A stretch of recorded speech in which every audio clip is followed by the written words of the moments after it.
With the All-Star break going on, I decided to bring on former Locked On Red Sox host and the current host of the Red Seat podcast, Jake Devereaux, to look at the good, bad, and a lot of the ugly from the Red Sox first half.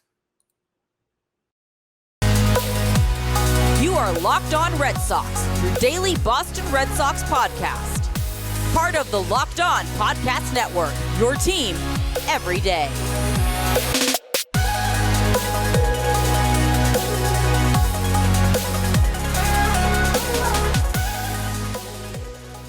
I want to welcome you back into the Locked On Red Sox podcast, and thank you so much for making Locked On Red Sox your first listen of every single day. I'm your host, Massachusetts Pirates team insider Jake Ignaszewski, and today I was joined by Jake Devereaux, who is actually a former Locked On Red Sox host and currently hosts the podcast for Over the Monster called The Red Seat, and he also writes articles for Over the Monster blog site as well.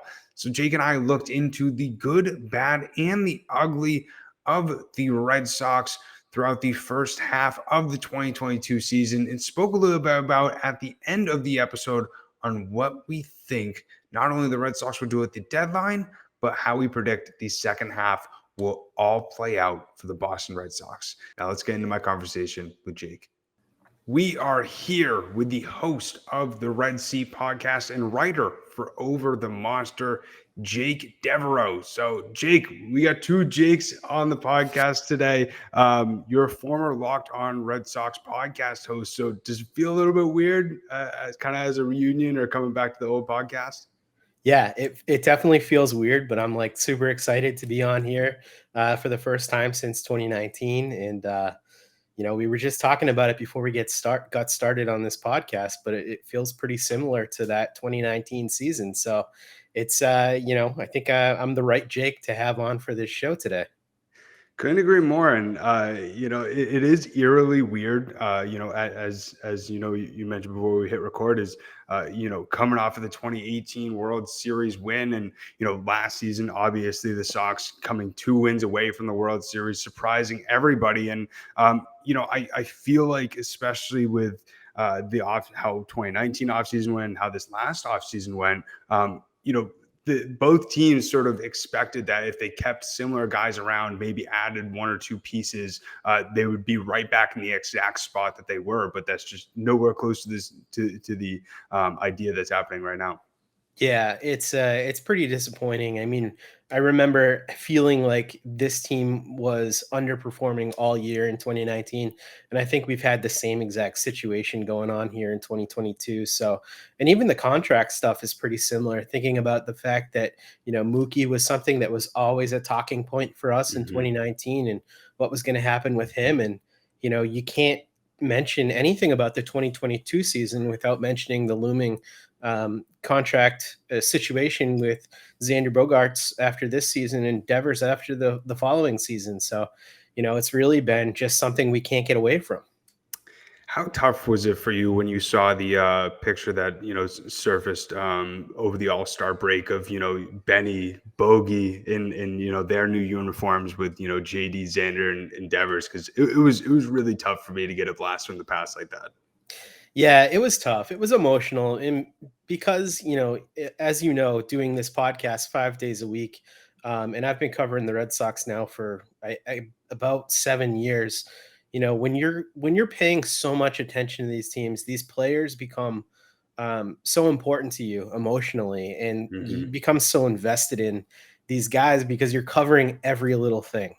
And, seeing all of those guys together, it was like, man, that could have been us still, that could have been this team if just a couple things went differently, if some negotiations went differently, if other deals weren't given out, there's a pathway where you can kind of piece that together and imagine that future.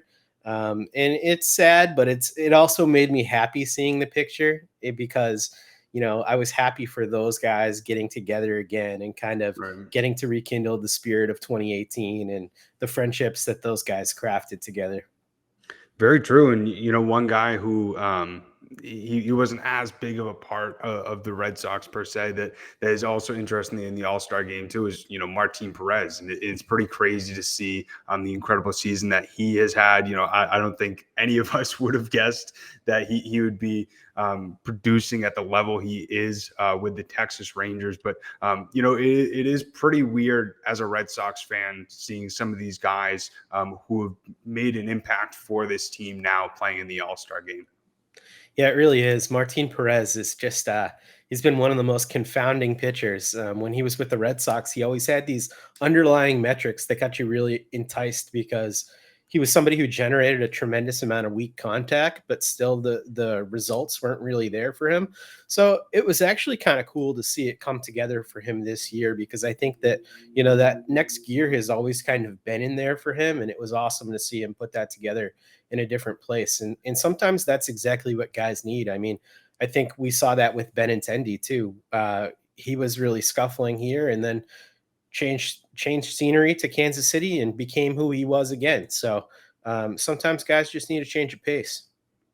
Very true. And, obviously the scenery sometimes makes a huge difference. We saw with what Andrew Benintendi has been able to do over there with the Kansas City Royals. And, luckily we got a report this last week that he will most likely not be in a Yankees uniform, which I was really nervous about. Yeah. But I think that this All-Star break is a very much needed break, reset, whatever you want to call it, for this Red Sox team, especially with how disastrous they ended it with the Yankees series in those final two games. And, obviously we saw Chris Sale having that devastating injury as well. But, you brought up sort of how this season has been similar to 2019. It is pretty crazy how, it started in April, so miserable. Then May and June, it seemed like that they were starting to kind of figure it out. And then July really seems like we're back in April again, but with just much, much more injuries. But, for the listeners, before we get into this sort of thing that I thought would be kind of cool with you is, talking about the good, bad, and the ugly of the first half of the Red Sox. Just give the listeners a little bit of insight on what your overall thoughts have been for the first half for the Red Sox in just a short amount of time. Yeah, I think it all starts with the off season, and we preview the season quite a lot before getting into it. And on our intro episode to previewing the season, we all looked at the roster. It was a 4-person podcast for that one at Over the Monster, and we were like, man, there are just so many holes here. There were holes in the bullpen, there were holes in right field, uncertainty at first base. There's just a lot of questions for this team going into the year. And I think it all starts with the fact that Bloom really didn't address those. And it was kind of befuddling to me because, looking at this thing from the last couple of years, 2020 was a very transitional year. 2021, the team got a lot further than we thought they would at that point, making it 2 wins away from the World Series. So I was really targeting the 2021 offseason as the offseason that Bloom should jump in and really build this thing and make the Red Sox into a formidable weapon who can not only, reach the World Series, but potentially win it. And I think it was a missed opportunity. And I think maybe that start at the beginning of April was a little bit of a letdown from the fact that the guys didn't get that reinforcement that they were looking for. And I think it's a testament to Cora's management that they were able to have the incredible June that they were able to have. And, I'll remember back to that 18-4 stretch that they had in June, which was just remarkable baseball. But once those injuries started piling up and some of the guys that had been overperforming started to see that regression come back in, guys like Waka, who were definitely overperforming, Pivetta, all those guys, their expected ERAs were quite a bit higher than what they were actually pitching to on the field. And then coupled with all of the injuries that you had mentioned at the beginning of the show, it's just been a lot of wind taken out of the sails of these players. And then, no pun intended. And then Chris Sale gets hurt. And then, that's sort of the straw that breaks the camel's back. So it's been a very up and down season, but one I think that could have been a lot better had there been better planning in the beginning of the year. So I do shoulder a lot of this blame on Chaim Bloom's roster construction. I hope you guys have been enjoying my conversation with Jake, but hopefully at the end of this second half, the Red Sox can have a ring on their finger and ultimately hoist the trophy up for the World Series championship. But if you're looking for a ring or any fine jewelry for that special someone, or just a friend or family that you want to give a present to, BlueNile.com is the perfect place to get that. They have their expert jewelers available 24/7 to help you find the perfect piece for either that perfect someone or for just a friend or a family member that you want to give a present to or something like that. So they also help you find the perfect diamond shape, size, and clarity, and also the setting style as well. And if you're looking to get engaged or get a piece of jewelry for that special someone, they are the perfect place to get that, because they will handcraft that perfect piece for that special someone in order to make each and every single piece of jewelry one of a kind. So make your moment sparkle with jewelry from BlueNile.com. And going now is Blue Nile's anniversary sale. You can save up to 40% on classic fine jewelry pieces and 25% on engagement ring settings. Plus, every order is insured, ship free, and available arrives in discreet packaging that won't give away what's inside. So shop stress free and find your forever piece. Go to BlueNile.com today. Now let's get back to my conversation with Jake. Yeah, I agree with that. I mean, especially when you look at the production at first base. I mean, you brought up center field and right field, and we'll get more into those specific positions later in the episode. But bullpen wise too. One of my biggest frustrations, and for all the listeners, like I've had maybe like 4 like massive rants about the closer position, because I don't know what it is, like especially with like some of these late games when Lauren isn't able to like record and I do the episode solo. I don't know what happens. Usually it happens when Jake Diekman comes in, but he just blows the lead, and we go into extra innings, and it's just like a heartbreaker. And then I got to come on here directly after the episode, and all that frustration just piles up, especially with the closer situation, especially in like April and May. And it's so difficult for me to just not just get super upset about the current situation. But I think also, some of the specific moves that he neglected to make have really hurt the team. But also some of the moves in terms of depth wise, I think have been huge for the Red Sox, especially during this injury-ridden July. I mean, when you look at some of the guys who have come up big, and we'll talk more about this later, but Cutter Crawford, Josh Winkowski, even like how Tanner Houck has been able to fit in some of those long reliever roles. Just some of that depth that, some of these Red Sox fans are like, why are we signing these crappy minor league deals for no reason? Well, you're seeing it right here. Yeah, that's one thing that you have to give Bloom a lot of credit for, is the depth in the system. And, minor leagues, you've got 180 guys down there, and not all of them are useful major league depth. And Bloom has really built up that major league depth over the last couple of years with a lot of shrewd moves. And I think that's one of the things that we've seen from his days in Tampa Bay, is how he values, adding to the team at each different level, and how important it is to have a good farm system that you can really draw on. And you're absolutely right. I mean, this team would be far worse off if it wasn't for all of that depth that's been able to come up and produce at the major league level. And unfortunately, Seabold got hurt. But I mean, you mentioned 2 of the other guys, Crawford and Winkowski, have been a revelation for this team over the last month. So without those guys, it's really difficult to imagine them even being within 3 wins over 500 at this point. It'd probably be 3 wins under 500, if not worse. But to the flip side of that, going back to the bullpen situation, I think you would probably agree with this, especially for somebody who's so close to it, podcasting about the Red Sox 5 times a week. I mean, there's probably 10 to 12 wins that you can imagine them having if they just had 2 more functional back-end bullpen arms. Yep.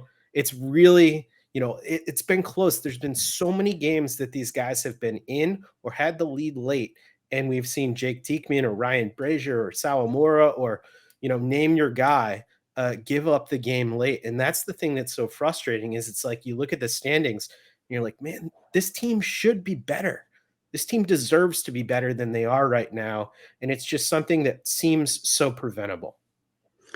Couldn't agree more. And that has been the one thing that, I've preached really over the past month or so is try explain to me like why the Red Sox are waiting until that August 2nd, that trade deadline, to just fix the issue. The writing's been on the wall since April, even before the season even started. And I just don't get it. Like, fix the issue immediately. Stop allowing the bleeding to just continue to go and for the Red Sox to have these losses that deserve to be wins. And that's the one thing, when I was making this list, the bullpen was in between. If there was a section in between good and bad, I put the bullpen in between that. I could say it's bad. That's super easy for me to do, but we expected it to sort of be bad going into this season. And, it's been a little bit better at times than we've expected. And I didn't really want to pile on the bads, quite honestly, either. And so, really looking at the ERA as well, 391 overall. The Sox are 18th, middle of the pack. It's not as bad as we expected. Talking about some more positives of, one of the things that I put in the goods is, we talked about some of those young pitchers like Josh Winkowski and Cutter Crawford, but, some of those Woo Sox players having the production that, we didn't expect whatsoever. That could be the first good that we talk about is, also like Jaren Duran when he first came up. Obviously, lately he hasn't been really showing, but Rob Refsnyder as well has really been surprising as well. Yeah, Rob Refsnyder's contributions to this team have been just amazing. I mean, he's hit incredibly well. He's actually, I pulled it up here. He's got the third best WRC plus on the team over the last 30 days with 152 WRC plus. So, I mean, he's been contributing at just an extremely high level. And his versatility of being able to play anywhere in the outfield, that's been huge for the team. And you mentioned Jaren Duran. When he first came up, he looked like a different guy, from the Jaren Duran that we saw last year. And he gave the Red Sox a very different look at the top of the order, a guy who's got explosive speed, can really impact the baseball. He looked great. And I think that those contributions from Worcester have been huge. And even Franchi Cordero, for a little bit of time, was able to give the Red Sox a much needed injection of power and production at first base when Dahlbeck was really in the depths of his slumps. So, they've gotten a lot from Worcester this year, and that's been really nice to see all of the work that the Woo Sox coaching staff has been able to do with the player development there and to get these guys in a good place to succeed in Fenway. Very true. And, one guy who I believe is the biggest contributor, and I gave him his own little section for the good, is John Schreiber. I mean, over 34 games, 160 ERA. If he started with the Sox at the start of the season and was really able to get a full first half, I mean, we'd be talking about an all-star right now. And it's pretty crazy that as amount of games that he's been in, I could really only one comes up where he didn't play too well, which was just this past week. Yeah. He's come in and just provided shutdown after shutdown after shutdown against the heart of whatever order the team that they're facing. It's clear that he's become the fireman for Alex Cora, the guy who he relies on for those tight situations. And he's just stepped up, and it's really just amazing to see the transformation he's made with the shape of his pitches and the velocity that he's throwing, and just the confidence too for a guy who, was essentially discarded by the Detroit Tigers, to see the transformation that he's been able to make. I think he is this year's, version of Garrett Whitlock, that guy that we can just really dream about future production and great find behind Bloom. Very true. And, great comparison with the Garrett Whitlock one. And, the two other goods that I came up with, which, it was tough to think of the goods. Obviously there is some goods, but unfortunately there's more bads than there is goods in this situation. But obviously the three-headed monster of Devers, Bogey, and Martinez, we don't got to go too much into that. That's already obvious what they produce for this team. And then also one that we've already touched on as well is Michael Wacha's very impressive season. I came out of nowhere. I mean, at the start of this season, I didn't really understand why we signed him, and now he's looking like an absolute steal at $7 million 1 year. But I was curious what other goods you might have thought of. Yeah, I think You named a bunch of the really good things that have happened with the team, but looking into it a little bit more, I actually think that Alex Verdugo has been a pretty good success story. And Alex Verdugo, when you look at his numbers on the surface, you might say, all right, these aren't that impressive of numbers. But when you really look at the StatCast data and how Alex Verdugo has been impacting the ball and what his expected results have been for this year, he's actually been a tremendous player in a lot of ways, and we've seen a lot of growth from him. And if you remember back to the Yankees series that happened at Fenway in the last two games of that series, and how instrumental he was in the comebacks in Game 3, especially, and then he had some contributions in Game 4. When they were kind of riding high off of that second to last Yankees series. He was a big reason why the Red Sox were able to do that. And I think that, we talk a lot about guys being fits for this market, and Boston can be a little bit of a fishbowl in terms of the focus that is put on individual players. And it's clear to me that Verdugo has the makeup to really handle this market. So I've been really happy to see his development. And then I think at the catcher position, Christian Vasquez having just a really resurgent year. It could potentially be his last year here in Boston. There hasn't been a lot of chatter with him and re-signing with the team. So this could potentially be a swan song for him. And he's one of the longest tenured Red Sox. So it's really nice to see him swinging the bat the way that he has been this season and contributing. Those are two great points. It's especially with Vasquez. I mean, especially with how I guess down compared to what we saw in the shortened season of 2020 that we saw last season from him. It's really nice to see him being able to make an impact, especially when the Sox need it most. He's come up so clutch in just multiple situations, and Alex Verdugo too. He's turned in to be one of my favorite players. The energy that he has brought to this team ever since he came over from Boston, and really how not only early in his Red Sox career he handled the Betts situation, but even now when he's handled some adversity and some criticism has been really admirable. And people still remember that people still forget that this is his second full MLB season. And it's been really incredible to see the growth of him as well. And I agree, from what you see on the surface from Alex Verdugo on his numbers isn't exactly what he's been able to do. But the numbers specifically for the first base position are my first bad. And the 28th in batting average, in the clip of 205, and then they also have the fourth most strikeouts in the MLB in terms of that position, 156 in between Bobby Dalbec and Franchy Cordero. Yeah, and the other thing is they're not producing on the defensive side of the ball either. They're last in the league in defensive run saves, so you're getting nothing out of that position, and that's probably the single most frustrating position on the team from a position standpoint. I think the bullpen is probably the biggest source of all our frustrations, but first base, it's just they can't catch the ball, they can't field the ball, they can't hit the ball, and we've known that first base has been a problem now for two full seasons. And it's just really surprising that Chaim Bloom didn't address that because we all knew. So, why didn't he know? It's very confusing to me.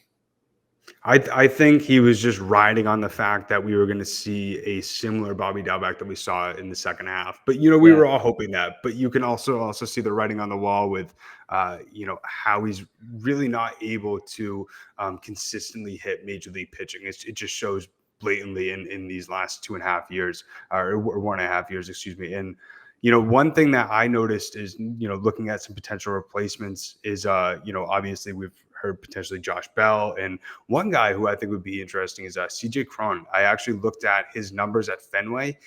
In 16 games, he has 6 home runs, and he's batting .328.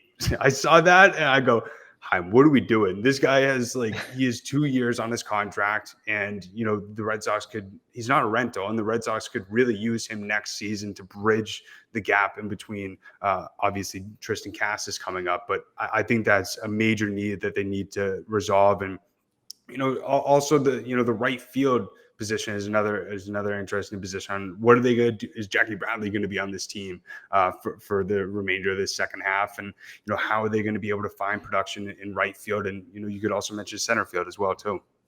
I hope that you are enjoying my conversation with Jake, but I just want to take a second to talk to you about betonline.net, which is your fastest and easiest way to check in on all your betting needs and to find your favorite sports and events at the #1 online source for odds and lines and games. You can also find reviews and news for every league, including Major League Baseball, NFL, NBA, NHL, combat sports, esports, and even golf. And they're your continued top online resource for all your sports wagering information. So head to betonline.net today or use your mobile device to learn more about the action happening at this moment in time. Bet online, where the game starts. Now let's get back to my conversation with Jake. Yeah, I think the first base one is really interesting. I feel less inclined like they're going to go for Josh Bell now because he is a true rental. And I do like the idea of what you said with CJ Cron coming in here because clearly he's a very good hitter. CJ Cron's defense leaves a little bit to be desired at first base. So you might be a little bit in the same boat defensively. But the thing that I really like about that is JD Martinez is gone after this year. Mm-hmm. So if Tristan Casas, you believe he's ready, he can be the starting first baseman next year, or at least split time with CJ Cron there. And those guys can alternate between the DH position. Because I think your best baseball team is with Tristan Casas fielding at first base, because that's one of the things we don't talk about enough with him is, for being a huge guy, he's actually a tremendous defender there.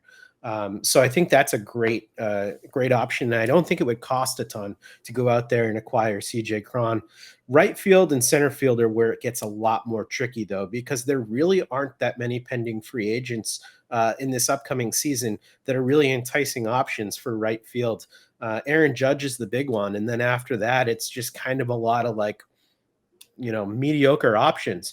So one thing that we've been talking about a lot on the Over the Monster podcast, the Red Seat, is the acquisition of Brian Reynolds from Pittsburgh, who has a tremendous amount of control left with them. It would be a costly acquisition, but it would allow the Red Sox to solidify a position of need without spending a ton of money, using some of that prospect capital that they've built up and getting somebody that's better than whatever's on the market out there for the future seasons. So I think that the Red Sox ought to probably be buyers and sellers at this deadline. They ought to sell off some of their short-term assets, but they also need to look at the upcoming free agent classes and say, okay, how can we improve our baseball club through the trade market for many years in the future and get some of those controllable assets?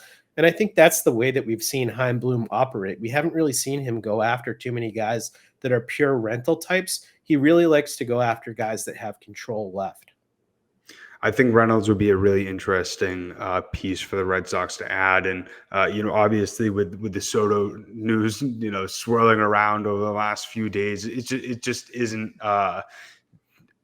rational for the Red Sox to go out and, really do a pull Dave Dombrowski and, fleece this entire farm system for a guy like Juan Soto or even a good major league piece. And I think especially with Reynolds being controllable as he is, I think Bloom could put together a pretty good package for him. Yeah, I think so too. And, maybe Duran's part of that package. I don't know what exactly would go back, but it's clear to me one thing from watching this team all year that Duran's future is probably not as a center fielder.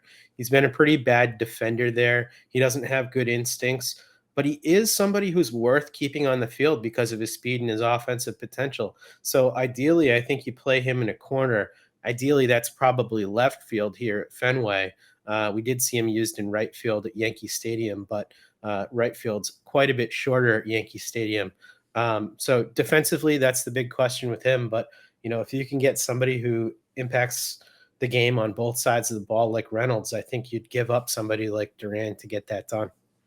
Very true. And it's tough because I really like Verdugo in left field. I feel like that if the Red Sox are going to keep Verdugo long term, left field is the spot for him. He just looks so comfortable out there, and he's really seemed to figure out the monster and everything like that. But one guy who we've seen trying to figure out a whole new position of second base is Trevor Story, and he's done well at that position, but the inconsistency at the plate is just abysmal. It is really tough to get excited about a guy that, we just invested, $160 million for 6 years for. But he still has a lot of room and a lot of years to show us why he is worth that. But, looking at the numbers right now, 221, 15 home runs, and 105 strikeouts over 68 hits. And, I looked at, what he's done since that incredible May, has only mustered 17 hits compared to 45 strikeouts. Yeah, it's not great. And I think that we're seeing a little bit of his departure from Coors Field. We're also seeing a guy who I think is pressing because he just got this big contract. And, we've seen that before. Boston's not the easiest place to play. And a lot of times guys struggle after getting that big deal done. And, Trevor Story talked a lot about how good of a player Xander Bogaerts was and how underappreciated a player Xander Bogaerts was before he signed the deal. And they talked together before they got that deal done. And you see how Xander just handles this market and how every year he comes in, he plays all the games, he hits 300 every year. He goes about his business like clockwork. And I think that as a market, we kind of take him for granted a little bit. And a lot of people were saying after we signed Trevor Story, oh, here we go. If Xander doesn't want to sign, here's his replacement. You and I both know that's not a replacement for Xander, man. That's a nice second baseman to have, but that's no replacement for the production and the leadership that Xander Bogaerts provides. So it's an okay move, but it's not a move that gets me excited.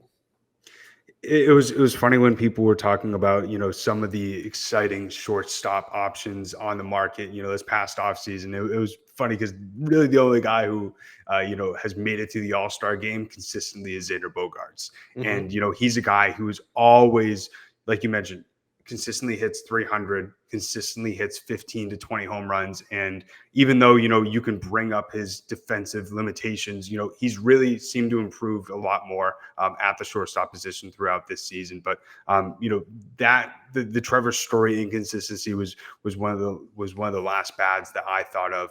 Before we get into the ugly, do you have anything else? No, I think we pretty much covered it. Yeah. And then, looking at the ugly, I only really had like two things. It was, we talked about the injuries, the 14 since the start of June that have just really hurt this Red Sox roster. And I don't know about you, this reminds me so much of last August during the COVID outbreak when, even Worcester replacements are getting injured or going on the COVID list. And the Sox just can't catch a break. It seems like each and every single day that there's a new injury that arises. And then the last ugly, which, we talked about at the start of the episode, that is just, it just makes my blood pressure levels so high, is the blown saves, second most behind the Rays, which I actually didn't know. I didn't realize the Rays had blown that amount of saves, but they're at 21 while the Red Sox are at 20. And I'm really curious to see if they do anything at the deadline to fix this closer situation. Yeah, it's really bad. And, we've talked about how it was predictable and how it should have been addressed. But I have one more ugly for you here. And that is the winless record in series against the AL East. The fact that they've played 12 series against the AL East and lost or tied every single one of those series. They've got one tie and 11 losses. It's just you can't win in this division if you can't beat the teams in this division. We all know it's the best division in baseball. Going into this season, I looked at it and I was like, okay, if you told me these teams finish, aside from the Orioles, 1 through 4, I'd have believed any order. Blue Jays first, Tampa first, Red Sox first, Yankees first. It seemed probable because all 4 of those teams are just ridiculously stacked. And I think when you look at the Red Sox and their inability, whatever is causing that, to win against those teams, it's just not going to work if you can't figure that out. And they've got a ton of games left against AL East teams for the remainder of this season. So they're going to have to figure that out if they want to do anything with this year. Very true. And I mean, you brought it up especially in terms of the playoffs. I mean, you're going to have to beat those teams when it matters most in October. And this team just hasn't been able to do it. And, just looking up and down, especially just the glaring issue of the bullpen. I mean, we thought about it last year that they couldn't get that far with this bullpen. I don't know how much better this bullpen really is compared to last year. But last thing that I got for you, I was curious sort of what your prediction is for the second half and how you think the Red Sox are going to finish off the season. That's it's interesting. I ultimately think that the Red Sox are going to be sellers at the deadline. I think that they're going to sell off Nate Eovaldi, maybe Christian Vasquez, JD Martinez. I think those will all be players that they shop. So I actually think that the Red Sox are going to finish fourth in the division and miss the playoffs. So I hate to be a downer. Like, I want to be optimism guy and come on here and be like, yeah, they're going to make the wild card. But I just think that too many injuries have happened. There are too many holes on this team. And I think that, the fact that they have so few guys in this core that have commitments 2023 and beyond, it's just going to be too enticing for Chaim Bloom to sell off a lot of these short-term pieces when the road for you making the playoffs has become so much more difficult at this point. Yeah, I'm really uneasy about what the second half is going to show. I'm hoping that it's the opposite of what we saw last season, where it was essentially the downfall of this team, and we all almost saw them not make the playoffs, which is pretty crazy with them going into the All-Star break with the best record of baseball. But I agree, and this is something that Lauren and I have talked about throughout this season, and we've tried not to bring it up because we want to focus on 2022, but not 2023. There's just so many question marks. And we could see a completely different depth chart at the start of the 2023 season. But, all I hope for and pray for is that Xander Bogaerts and Rafael Devers are part of the 2023 Red Sox on opening day. That's all I care about. Yeah, I'm with you, man. That's the core. And as Poppy said, pay both of those guys. Be stupid not to. Exactly. Couldn't agree more, Jake. Well, I know all the people listening, even if they didn't listen to you back in 2019, want to know how to support you and listen to more of your Red Sox content and see more of not only your podcast, but your great writing and some of your tweets. So where can they find you? Yeah, so you can find all of my writing at overthemonster.com, and you can also subscribe to my podcast, The Red Seat. Anywhere you get your podcasts, it's on the Over the Monster podcast feed. So you'll get my show, The Red Seat. You'll get our prospect show, Red Sox on Deck. And you'll also get the precap show, which previews and recaps each series that the Red Sox play throughout the season. So definitely check that out. And then you can follow me on Twitter at DevJake, where I'll be telling Chaim Bloom to pay both Xander and Xander and Devers. Exactly. Everybody go and check it out. As you heard, Jake's very knowledgeable about this team, does a great job of covering it over on the Red Sea podcast, as well as over at Over the Monster. And it's really been interesting to hear your guys' thoughts as well from this tough season over on the podcast. So, if you're taking a day of not listening to Locked On Red Sox, go over and check that one out. But greatly appreciate you coming on the show, Jake, and we definitely got to do it again, man. All right. Appreciate you having me, and thanks so much. We hope that you did enjoy this episode, and we thank you so much for making Locked On Red Sox your first listen of every single day. Now make your second listen Locked On MLB Prospects. Host Lindsey Crosby is your prospect encyclopedia, and he's going deep on the MLB stars of tomorrow. It's free and available wherever you get your podcasts. And do you know what's also free?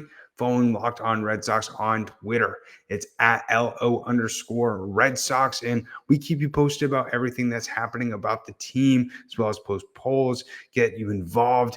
And it's overall just a great follow on Twitter. You can also follow myself over there. It's at Jake Iggy, as well as my co-host Lauren. It's at La with 3 laws, Lauren with 4 R's. But as always, we hope that everybody has a great rest of their day. And we'll see you and talk to you tomorrow. But we'll end it how we always end it. Let's go Sox. Peace.